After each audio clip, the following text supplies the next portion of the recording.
Ke District Medical and Health Officer Southwest Khas Hills District Mokarwan, kala pelong ya ka vaccination haka arpo artarik mentau benai, hamini sekretariat Mokarwan. Ya kan jing ITK, an pendap hakit lai benta, ka beningkong kalong ki nong tri jong ka kot ka khia, bat ban penbut da ki frontline workers haka benta ka baar, bat ki bri ki wasan posnem karta, bat ki badan ki wigi wigi jingpang haka benta ka balai.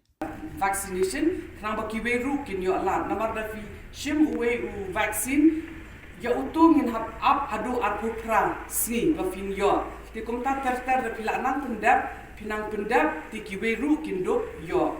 Wat nyet ki brio ki ba ong bo uni u vaccine, udi u basni, uni u vaccine u bandon ka side effect, uni u vaccine u ban pendon ki long term effects ka bangin sa shitong hadien. Kerpan ya pi barakwat bapin alru ya ki paralog jong fi ki bahayeng bah ki sem kenang bafin ya da ya ledi bat ya ki bahayeng basem ki khlong ki rangba snobha shim uni vaccine mar da shim uni vaccine long kum ba phi ya da ledi ru bat phi ya da ki brio ki ba phi trelang but yaka society yaki brio hapo shnong hapo thau jungi.